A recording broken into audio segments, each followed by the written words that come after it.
महाकाल मंदिर में खाई शादी की कसम, 3.5 साल में लिए 25 लाख नगद, 55 लाख की खरीदवाई गिफ्ट, उसके बाद शादी से किया इनकार। एसपी ने कहा इस तरह का पहला मामला आया सामने, लेंगे विधिक राय। पूर्व विधायक की भतीजी ने एक युवक को प्यार का झांसा देते हुए 3.5 साल में उसे कंगाली के दौर पर लाकर खड़ा कर दिया। पैसे गंवाने के बाद अब युवक दिए गए पैसे वापस पाने और अपनी जान बचाए जाने की फरियाद कर रहा है। पीड़ित युवक ने पुलिस अधीक्षक कार्यालय पहुंचकर एक शिकायती पत्र भी पुलिस अधीक्षक को प्रमाण सहित दिया है।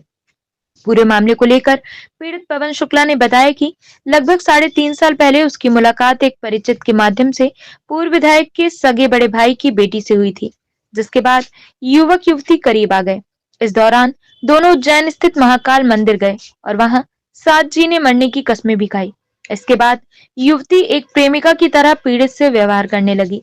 युवक युवती के बीच चल रहे इस प्रेम प्रसंग में युवती ने bank of Baroda, axis bank सहित एचडीएफसी बैंक में खुले युवक के खातों से तकरीबन 25 लाख रुपए कई किस्तों में ट्रांसफर करवाए। साथ ही तकरीबन 50 लाख के महंगे गिफ्ट प्रदेश के बड़े शहरों सहित दिल्ली से मंगवाए। और जब युवती को यह लगने लगा कि युवक कंगाली के दौर पर जा रहा है, तो प्रेमिका ने युवक से किनारा करना शुरू कर दिया। पीड़ित द्वारा इस पूरे मामले की शिकायत अमैया थाना, नगर पुलिस अधीक्षक कार्यालय सहित शनिवार को पुलिस कप्तान रीवा से की है।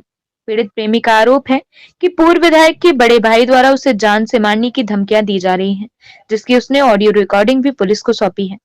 जबकि पूरे मामले को लेकर पुलिस कप्तान विवेक सिंह ने 50 लाख रुपए से ऊपर के लेन देन की बात स्वीकार करते हुए कहा कि इस तरह का पहला मामला उनके संज्ञान में आया है। विधिक राय लेने के बाद शिकायती आवेदन पर अपराध पंजीबद्ध किया जाएगा। आज आप यहाँ पे आवेदन देने आए हैं, क्या पूरा मामला है और कैसे धोखाधड़ी हुई? मेरा नाम विवेक है।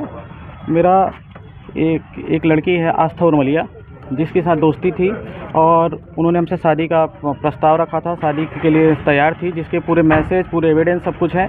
इसके बाद उन्होंने हमसे झांसा देकर लगभग 22 लाख रुपए अपने अकाउंट पर्सनल में लिया है। लगभग 165 बार में पैसे दिए गए हैं, जिसके ये आपको दिखाना चाहूँगा। ये हिस्ट्री है, ये आप देख सकते हैं। एचडीएफसी बैंक से पैसे गए हैं, ये लगभग बड़ौदा से गए हैं, ये आप देख सकते हैं, उनके खाते नंबर हैं।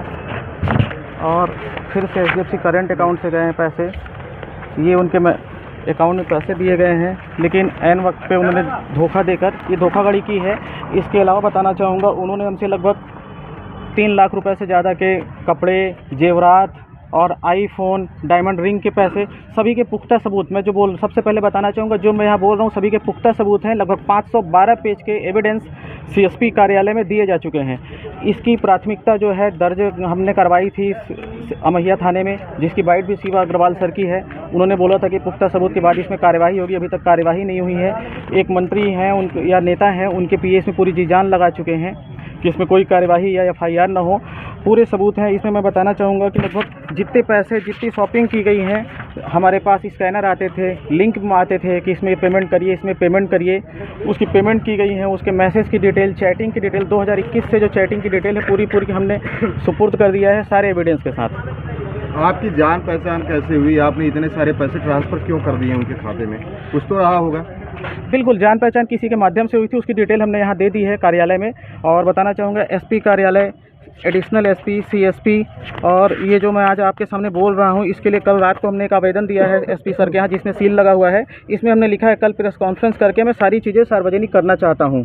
और इन सभी के जो सारे प्रूफ हैं, कैसे क्या हुआ, कितना हमने पेमेंट दिया, किस ऐप में दिया, कैसे क्या दिया, और सभी की एक कॉपी आपको तुरंत यहीं पर दे दी जाएंगी। शादी की बात चल रही थी, शादी का झांसा दिया, क्या थोड़ा उस घटनाक्रम के बारे में बताइए ना। जी, उन्होंने झांसा दिया था, उसके एसएमएस हमारे पास पड़े हुए हैं, लेकिन अब उन्होंने क्या किया मुझे नहीं पता। लेकिन हमारे जो पैसे डूबे हैं, लगभग 80 लाख रुपए के हमारे पास सबूत हैं। ये 512 पेज का भी मैं दे चुका हूँ, 239 पेज के सबूत अभी और रखे हुए हैं। जांच में सारे सबूत सही भी पाए गए हैं, कार्यवाही का दिलासा भी दिया गया, लेकिन एक दिन जो है यहाँ पर टाला जा रहा है। कितने सालों से जानते हैं आप हमको? 2021 अगस्त से।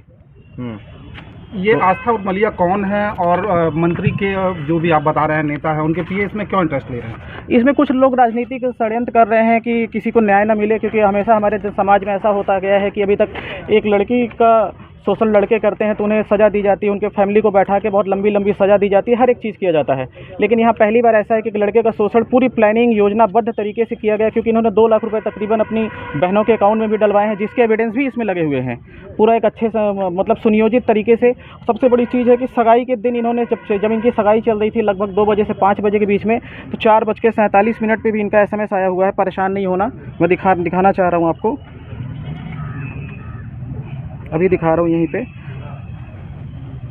ये आस्था और मलिया की पारिवारिक पृष्ठभूमि के बारे में ये देखिए, 19 तारीख को सगाई हुई है 3 बजे और 4:47 पे मैसेज आया। 3 बजे से सगाई शुरू हुई। कहाँ सगाई हुई है, किससे सगाई हुई? इसकी मुझे जानकारी नहीं है। इनका जो गृह क्षेत्र है डभौरा है, रीवा में रहती हैं। ये पूर्व विधायक राजकुमार उर्मलिया की सगी भतीजी हैं।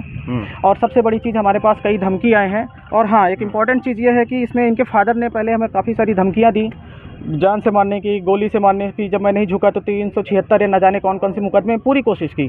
जब उसमें सफल नहीं हुए तो इन्होंने हमें क्या पैसे देने के लिए कहा, पैसे देने के लिए। फिर ऐन वक्त पे पैसे देने से मुकर गए। उसकी वॉइस रिकॉर्डिंग भी हमारे पास है। उस रिकॉर्डिंग में वो स्वीकार कर रहे हैं कि हाँ, हमारी बेटी ने पैसे लिया है और हम पैसे देंगे। मैं आपको वो रिकॉर्डिंग यही सुना दे रहा हूँ, एक बार सुना दीजिए।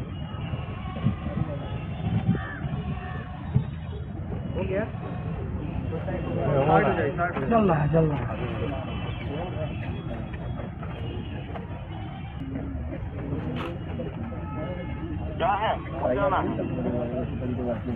अच्छा, यहाँ पे आवाज़ नहीं रही, मैं आपको पर्सनल भेज दूंगा। इसमें स्वीकार कर रहे हैं। ये बताइए कि देश भर में तमाम प्रकार से जो है हनी ट्रैप के बहुत सारे मामले आ रहे हैं, क्या आप इस मामले को हनी ट्रैप से जोड़कर देखते हैं? देखिए, ये बहुत बड़ा मामला है, क्योंकि आजकल हर दिन ये दूसरे तीसरे दिन ऐसी घटनाएं हो रही हैं। लड़कों को बहुत सज़ा मिल रही है, लड़कों के साथ अन्याय हो रहा है, हर दोषी बचकर निकल जा रहा है। लेकिन ये एक ऐसा प्रकरण है जिसमें सारे सबूत जो हैं, हज़ारों पेज के सबूत, वॉइस रिकॉर्डिंग, SMS की डिटेल, चैट की डिटेल, कॉल हिस्ट्री की डिटेल, सगाई के दिन तक वीडियो कॉल, फ़ोन, मैसेज किए गए सगाई के दिन तक, और जो चीज़ें हैं पर्याप्त सबूत यहाँ पर है। लेकिन अभी तक कार्यवाही नहीं मिल रही है, और ये कार्यवाही होनी चाहिए, क्योंकि इससे बहुत सारे लड़कों को आने वाले समय में न्याय मिलेगा। लड़कों की जो उम्मीद है वो भी पुलिस या प्रशासन के साथ खुलकर बात कर सकेंगे, अपनी बात रख सकेंगे। तो क्या ये हनी ट्रैप और एक्सटॉर्शन का मामला है कि नहीं?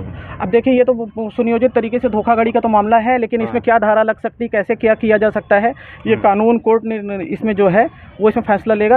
अक्टूबर 2023 में हमने इनको मैसेज भी किया था, अगर कुछ आपको इधर कुछ डाउट हो तो आप हमारे पैसे रिफंड कर दीजिए। तो इन्होंने मैसेज किया है व्हाट्सएप पे कि हम आपके जो पैसे हैं नहीं लौटा सकते, हम शादी ही करना चाहते हैं, इसीलिए लिए हैं। तो हमने कहा था अगर ऐसा जरा सा भी आप कुछ करोगे तो इसका मामला कोर्ट तक जा सकता है। वो भी हमारे पास अभी है, उसकी भी एक कॉपी हम आपको दे देंगे। बार पैसे क्यों दे रहे थे? पैसे ही लगातार, अब क्योंकि ये सब पैसे इसलिए दे रहे थे कि इन्होंने शुरुआत में ही प्रॉमिस किया था। उज्जैन महाकाल मंदिर में जाके इन्होंने कसमें खाई थी, पूरी तरह से ये बोली थी कि आप ही के साथ रहेंगे। एक अच्छे घर से बिलोंग कर रही थी, अच्छी फैमिली से बिलोंग कर रही थी। तो इंसान को ट्रस्ट तो अपनों पे ही हो जाता है। जिस तरह से बातें प्रेम जाल में फंसाए, क्योंकि इनका जहाँ तक हमें भी जानकारी मिल रही है, शादी 7 साल पहले से फिक्स थी। उसके बाद भी हमसे बात कर रही थी, सगाई के दिन मैसेज आना, सगाई के 3 दिन पहले मैसेज आना कि आप भोपाल आ जाओ, दिल्ली चलेंगे, 5 दिन के लिए घर में बात कर चुकी हूँ। ये भी मैसेज की कॉपी हमने इसमें लगा रखी। यहाँ जो एक बार फिर से आपसे कहना चाहूँगा, जो चीज़ें बोल रहा हूँ सब कुछ पुख्ता है। आए दिन मिलना जुलना भी लगा रहता था आप लोगों का बीच बीच में मुलाकातें होती थी। शारीरिक संबंध भी थे क्या? नहीं, ऐसा कुछ भी नहीं था। ऐसा कुछ होता तो बहुत पहले हमारे ऊपर कई मुकदमे दर्ज हो चुके होते। पहले आप लोग मिले, फिर एकदम से वो लड़की आपको बाईपास करने लगी, क्या वजह मानते हैं? मैंने उसका भी आपको तुरंत यहीं पे रिप्लाई दे दिया इसके पहले ही क्वेश्चन में। चलिए ठीक है, नाम बता दीजिए आपका। नाम अपना? मेरा नाम विवेक शुक्ला। हाँ, हरी भैया चलिए। सर, एक मामला आया है एक्सटॉर्शन का, जहां धोखाधड़ी भी की गई है, क्या पूरा मामला है? एक्सटॉर्शन का वैसे नहीं बोल सकते। एक फरियादी है विवेक शुक्ला, उनके द्वारा एक शिकायत की गई है कि एक लड़की द्वारा उनसे पैसे वगैरह वो देते रहे लगातार, क्या उनके अकाउंट में भी देते रहे और कुछ गिफ्ट्स वगैरह भी उनको लगातार देते रहे, और आपसी रजामंदी से थे, उनके बीच में बातचीत वगैरह थी। और अब उस लड़की की शादी कहीं और हो रही है, तो ये करीब इन्होंने इसमें करीब कई लाख रुपए ट्रांजैक्शन पैसे भी दिए हैं और कुछ लाखों के गिफ्ट्स भी इन्होंने इनको दिए हैं, तो करीब 50 लाख के ऊपर वो अमाउंट आ रहा है। तो ऐसा उन्होंने पूरा प्रूफ दिया है हम लोग को, और अपना कथन और वक्तव्य भी उसमें दिया है। अभी इसमें हमको जो दूसरा पक्ष है उसका भी कथन लेना है, और इसमें विधिक राय की बहुत आवश्यकता है, क्योंकि इस तरह का ये केस कहीं पे हमारी जानकारी में नहीं है कि इस तरह का कोई केस हुआ है। तो उसमें विधिक राय कि क्या इसमें कोई वैधानिक प्रोविजंस होंगे जिसमें कुछ हम FIR वगैरह या कोई वैधानिक कार्रवाई कर सकते हैं, उसको देखते हुए विधिक राय के अनुसार इसमें आगे की कार्रवाई की जाएगी। सर, फरियादी का कहना है कि कई बार थाने के चक्कर लगाए, लेकिन संबंधित थाना प्रभारी द्वारा जो है FIR नहीं दर्ज की गई। जैसा मैं बोला कि ये इस तरह के कोई ऐसा हमारे पास केस पहले नहीं आया है, और विधिक राय इम्पोर्टेंट है, ना ही हमारे पास कोई ऐसी एफआईआर पहले की है, क्योंकि कई सारी चीज़ें होती हैं वो क्लियर कट धाराओं में उल्लिखित होती है कि इस तरह का होगा तो हम 420 मानेंगे, इस तरह का होगा तो हम 376 मानेंगे। तो जो ये केस है या शादी का झांसा मानेंगे, उसमें भी जब किसी महिला या बच्ची की तरफ से हमारे पास आता है तो उसमें भी एक डेफिनेशन होती है उस चीज़ की। अब इसको धोखाधड़ी की श्रेणी में माना जाएगा कि नहीं माना जाएगा, वो लिए हमको विधिक राय के अनुसार ही और जो कथन अनुसार है उसके आधार पर हम उसको निर्णय ले पाएंगे उसमें। सर, आवेदक का कहना है लगातार जान से मारने की धमकी मिली है। मैंने उनसे कहा प्रूफ आप मुझे दें कि ऐसा कुछ हुआ है तो मुझे बताएं और उसमें भी हम कार्रवाई करें।